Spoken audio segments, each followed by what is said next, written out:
In the tumult of war, where opposing forces clash amidst devastation and despair, history witnesses a relentless pursuit of innovation in the realm of warfare.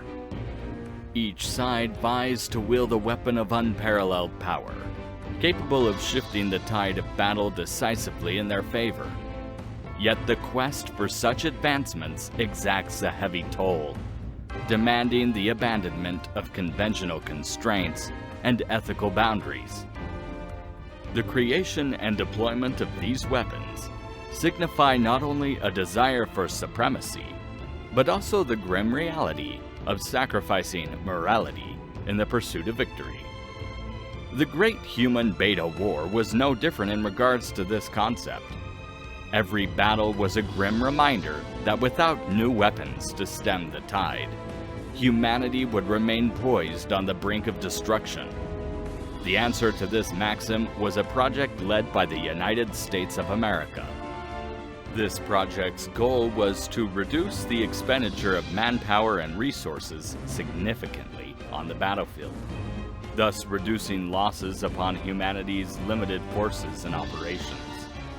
This would be especially prevalent in operations involving the infiltration of a beta hive, which in nearly every case had completely overwhelmed the infiltration units before they made headway to the lower levels. All of which has been unseen by this point since Operation Paleologos by the Volk Regiment in 1978. The name of this revolutionary project, High Maneuver Aeronautic Fortress, or simply HI-MAERF. The inception and foundational basis of HI-MAERF required the use of experimental technology and resources. These would be derived from the failed landing attempts by the Beta in Athabasca in 1974. The United States, reacting in force, conducted a focused nuclear bombardment of the Athabasca site before a repeat of the disaster that using nuclear weapons ineffectually in China a year previously could take place. Though the Athabasca landing was thwarted, it came at a great cost to the Canadian people. Half of the nation's landmass was irradiated beyond human habitation. But from tragedy arose opportunity, with the discovery of G elements from the destroyed craft, providing the means for new technology. The U.S. hauled 2 metric tons of raw materials from the remains of the Athabasca craft, with these raw materials allowing for advanced research into G elements. In the simplest terms, G elements are a glowing blue crystalline resource discovered lining the deepest part of the destroyed Beta landing unit in the now mostly uninhabitable Canada. However, its name would derive from the research of the SIGN project undertaken by the U.S. at the Los Alamos National Laboratory, under the direction of Dr. William Gray, whose analysis of the various fragments produced promising results. He consecutively isolated the 11 new gray elements from the raw samples collected. Each isolated element had its own unique attributes. With such variations, it was necessary to give them interim names such as Gray 6, Gray 9, and Gray 11. As the research progressed, more was discovered about the new elements by the efforts of the SIGN program. The results of these discoveries and the characteristics of these substances were anomalous, with no comparative materials naturally occurring on Earth. Some prominent examples of these anomalies include Gray 9's ability for high-temperature conductivity and Gray 11's anti-gravity reaction. Despite such advances in the analysis of G elements, it remained an enigma to those involved. As a result, potential application of G element-based technology is finite and experimental. Humans have also not yet cracked the method to produce these elements themselves. However, what was understood allowed for new possibilities for humanity to explore during the war with the Beta.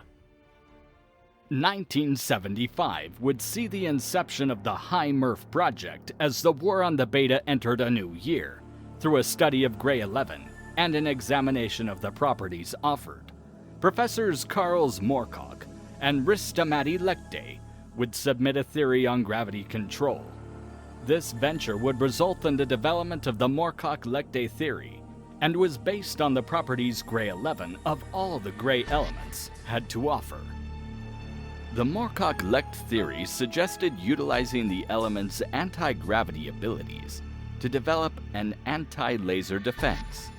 In addition, the anti-gravity drive could generate extraordinary amounts of electrical power from the gravity control's leftover energy. With these in mind, a concept was formed that had the potential to finally drive humanity toward the victory it had long sought. With the theory solidified, it wasn't long before the US government took an interest in applying it for practical use. During the height of the lunar wars, the US was looking to solve the problem caused by the lack of effective space transport, logistics, weapons, and vehicles. As a result, they were looking for a spacecraft of scale that could desirably, on its own, suppress as well as destroy the oncoming Beta, potentially bringing a swift conclusion to the lunar war. Such a platform was devised to thrive in a low-gravity environment. Coupled with the best technology humanity had prior to the Beta's incursion on Earth, it was planned to utilize various nuclear reactors, as well as charged particle cannons, alongside conventional weapons that would work in the vacuum of space. However, with the Beta on Earth and wreaking havoc across Eurasia in 1973, the program became deadlocked, resulting in the TSF being the only new weapon deployed to counter the alien threat at the time. Under Dr. Moorcock and Dr. Lekte, they developed the Moorcock-Lekte drive in 1979 at the Los Alamos Laboratory in New Mexico. The concept was then brought to reality by American company Lockheed Martin, who built the Moorcock-Lekte engine using G elements to generate an anti-gravity field. Dr. Lesnar Rutherford, the leading fifth-dimensional physicist of the Massachusetts Institute of Technology, would praise the ML drive as a revolution comparable to the discovery of fire in human history, as the anti-gravity field so closely matched his predictions in his own papers that it was named the Rutherford field. The Rutherford field warped gravity around an area to effectively generate lift, and had the added benefit of bending lasers due to the gravitational anomaly. With this development, the theory had become a reality, and construction on the HI-MAERF frame itself began shortly after. By 1980, a joint effort by the U.S. companies North Americana, McDonnell Douglas, and Lockheed Martin completed the construction of the prototype. The XG-70a Valkyrie was a flying aeronautic fortress of immense proportions, built to house the considerable Moorcock-Lekte engine that powered it.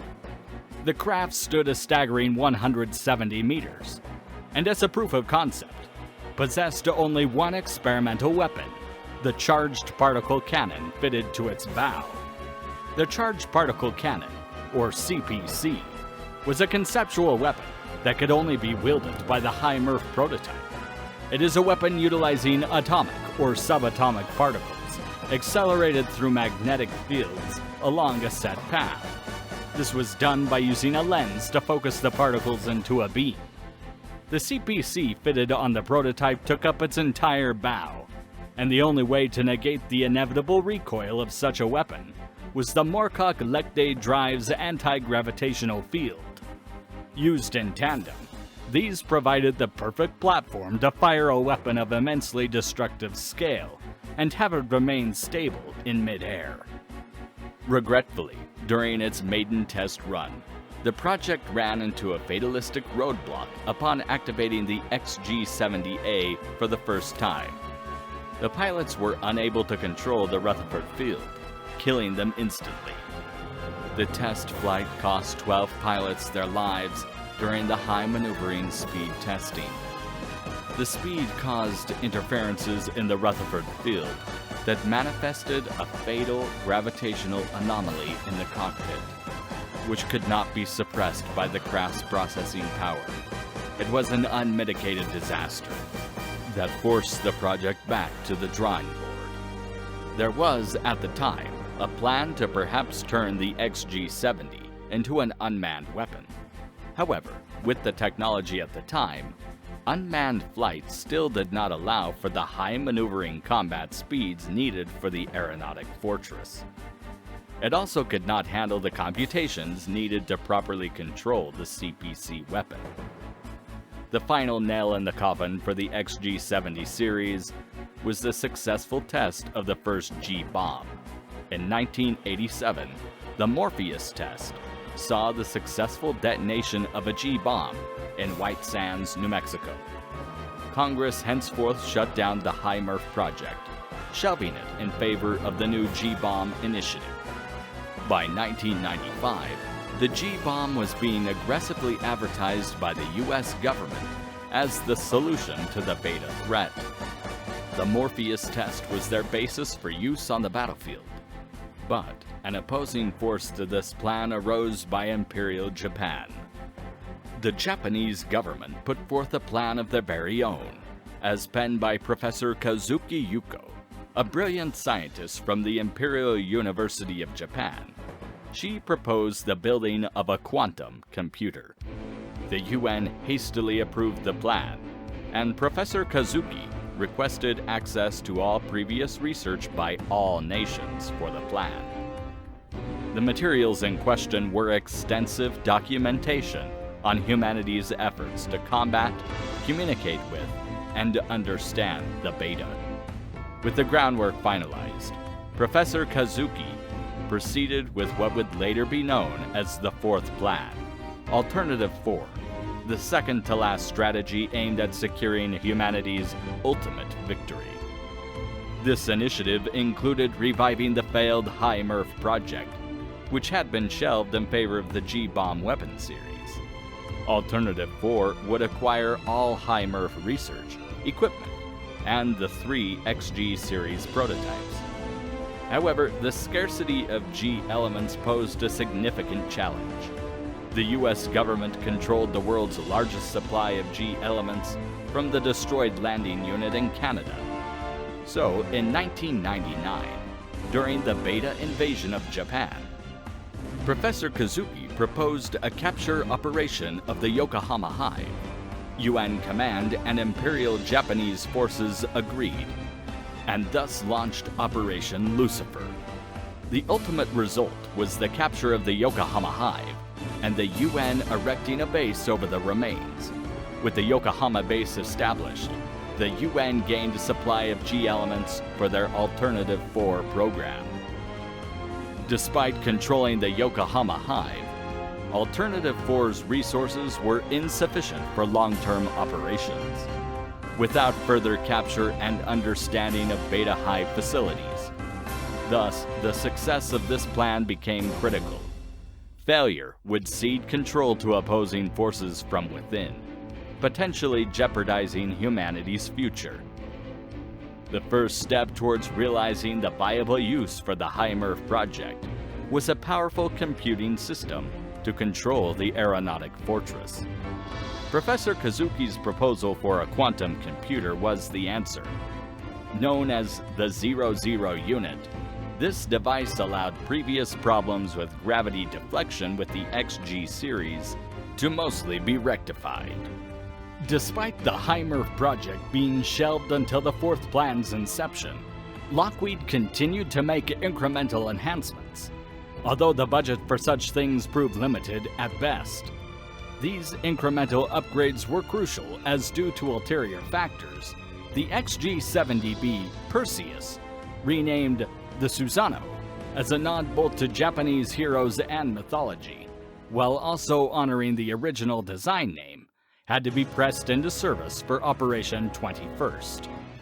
The XG prototype would receive a baptism by fire on December 25, 2001. UN and other coalition forces attacked the Satogashima Hive.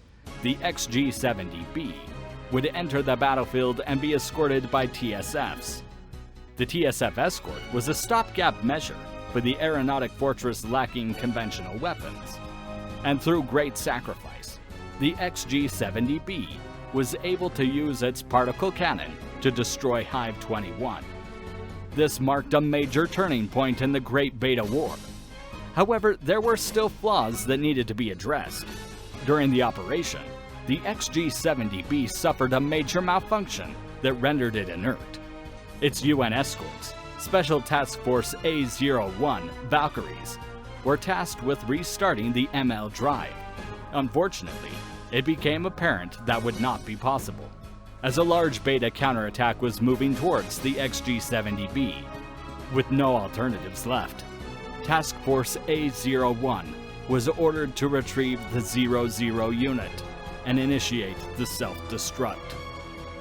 Regretfully, the rear guard left behind was overwhelmed, and Captain Izumi Michiru and Second Lieutenant Kashiwagi Haruko were killed in action. Second Lieutenant Kashiwagi died defending Captain Izumi, who in turn died when she manually set off the XG-70B's self-destruct.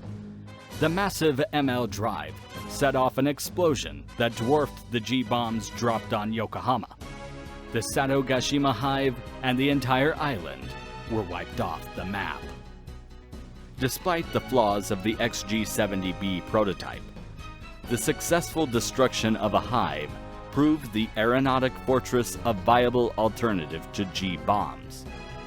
After Operation 21st, the UN Yokohama base suffered a devastating beta counterattack from forces that had escaped Satogashima via underground tunnels. The 11th Forces, after dogged fighting, were crippled severely, and the XG-70C Electroin, sister to the destroyed XG-70B, was heavily damaged in the attack. Once again, ulterior motives of the political opponents forced the UN to act fast, and the decision to cannibalize the XG-70C for parts, along with additional upgrades to enable rushed refits of the larger XG-70D Akmena for an immediate operation. The XG-70D Susanoo 4, as it was renamed in line with the naming conventions chosen by Kazuki Yuko, was seen as the production model of the XG-70 series, and thus designed as an aeronautic fortress, armed with the most devastating weapons in humanity's arsenal. Built with the potent charged particle cannon as its core weapon, alongside the Rutherford field to provide superior defensive capabilities. This was supplemented with a broad arsenal of complementing weapons. Two 2700mm railguns were mounted as supporting secondary weapons designed to tackle hard targets, while an additional battery of 8 120mm railguns would provide solid 360-degree combat power against larger beta strains. Providing in-close defensive power and combat capability against smaller beta strains would be a battery of 12 36mm chain guns mounted across the body, alongside two different vertical launch systems for missile support. The small VLS unit consisted of 36 launchers, mounted in 12 locations across the chassis, and was able to fire conventional, anti-laser, and wide-area suppression warheads, while the larger VLS unit consisted of 16 tubes mounted in 2 locations, able to fire either septum-piercing guided warheads or conventional bunker-buster missiles. While the planned design was formidable in the extreme, the practicalities in face of the beta assault on Yokohama base after Operation 21st would lead to a less than ideal form of this design being developed. After the attacks on Yokohama base, the main drive and engine of the XG-70D unit was damaged and beyond the abilities of the crew to swiftly repair to operational readiness, as supply and timeframe constraints would show. It was further discovered that various core parts of the unit were damaged or would take too long to replace fully. Thus, expediency over full combat options became the guiding focus, as the repair crews worked to ready the XG-70D for rapid deployment. An escape shuttle would be fitted into the design to allow the pilots of Operation Ouka to escape on successful completion of their mission. While the planned secondary railguns were not installed and only 6 of the 12 planned 36mm chain guns were mounted. Lack of power meant that none of the railguns could be used, as the drive engine from the ruined XG-70C was not large enough to produce the power needed for all systems.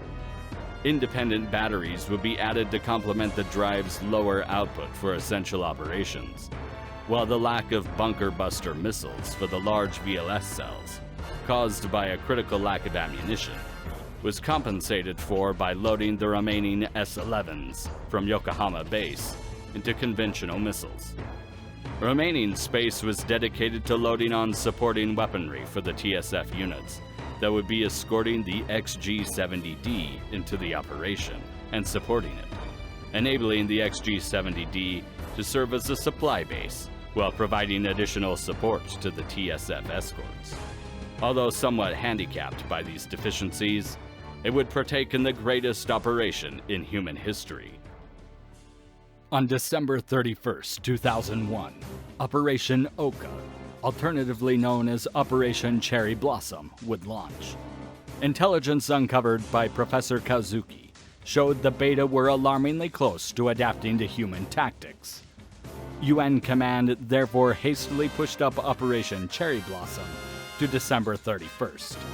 To date, it is the largest operation carried out in human history. It consisted of simultaneous attacks around every hive worldwide by humanity's forces with a single objective: to draw all possible Beta reinforcement from Hive 01, the original hive in Kashgar. Developed for 30 years, it was the largest hive on the planet. Escorted by the remnants of Task Force A01, the Susanoo Mark IV would commit to a battle via orbital drop. Then it would traverse the first hive and achieve its objective. Tragically, despite its successful mission, all elements of A01 would be killed in action. Only the pilots of the Susanoo would successfully exfiltrate the hive before the destruction of the core. Yet this final operation silenced all of Susanoo's detractors. The successful destruction of the first objective would lay the groundwork for humanity's counterattack, all of which was a culmination of decades of work and trials and errors. Although ultimately successful, the XG had many setbacks during its auspicious development. Starting in the 1970s, the HI-MAERF project was already pushing humanity's technology beyond its limitations. A primary component that can be held up as an example of this was humanity as a whole lacked a computer system with sufficient computing power to fully control the Rutherford field, or the gravitational flux and extra power generated by the ML drive. After reviewing the available data and interviews with personnel in the wake of the disastrous test flight of the XG-70B prototype, and further study of the Rutherford field in action, 3 major problems were presented. First of these is that the Rutherford field was increased in its power to counter incoming Beta attacks and deflect mass laser class fire, which increased the ML's drive's reaction amount, in turn significantly depleting the onboard fuel reserves of the valuable Gray 11. Second, the increased output from the Rutherford field would lead to an exponentially increasing difficulty in maintaining gravitational deflection control, which in effect meant that the more power pushed into the system led to less system stability. And thirdly, a failure in the gravitational deflection controls would overload the ML drive, placing it into a supercritical state of chain reactions. This would send the drive out of control. These calculations were beyond the ability of any human to keep under control, especially in battle. So any proposed automated system would need to be able to account for and balance these variables, a task that was beyond the specifications of even the finest computers of the era, even if each computer was dedicated to a single system. These issues would only be corrected with the development of the 00 unit. Aside from these major setbacks, other problems quickly arose in development. One such example was the Rutherford field. It encompassed the entire airframe. Thus, it would not permit the firing of its conventional weapons outside of the radius of the limited field. This made fixing armaments to the airframe extremely difficult. Again, the limited processing and arithmetic powers of computers in the 70s and 80s were unable to process how to open the Rutherford field to use the weapons. Another prevalent issue was the CPC. Once fired, much of the Rutherford field's generation would be channeled into refocusing the particles until the cannon could be fired again. This exposed the XG-70 to a beta counterattack if any laser class survived the initial particle cannon fire. But due to atmospheric decay, the CPC range was extremely limited, meaning it required to be relatively close to a hive to fire. Eliminating the beta prior through saturated bombardment would defeat the purpose of the XG-70, as it was proposed to be a supreme suppressive weapon that required a fraction of the resources a normal hive operation would cost. So the following strategy was to entrust the XG-70 to a TSF escort. Ultimately, most of these issues were addressed by Professor Kazuki's 00 unit, the quantum computing device capable of handling all the necessary calculations to safely operate the craft. Thus, the dream of the aeronautic fortress was fully realized. Through the crucible of combat, the XG-70, which began as a mere pipe dream in the 1970s, proved to be a viable weapon against the beta when used in Operation Ouka. It suffered many setbacks during its development cycle, including limited technology, lack of funding, loss of lives, and political intrigue. But on New Year's Day, January 1st, 2002, a new age dawned on mankind, one afforded by sacrifice, ingenuity, and the indomitable human spirit. The XG-70 would become a mainstay of the UN forces and be the first of many advanced weapons that would later be used to finally change the Great Beta War from a defensive to an offensive one. It was all possible due to the 00 unit, Professor Kazuki's sheer determination and ingenuity. The 00 unit provided what the XG-70 series needed to become, what it was always intended to be, a lord of the battlefield. A supreme suppressive weapon, able to eradicate the strongest beta fortifications at a pull of the trigger. A god of war who could smite hordes of beta in the blink of an eye. The weapon to help spearhead humanity's reclamation of the Earth.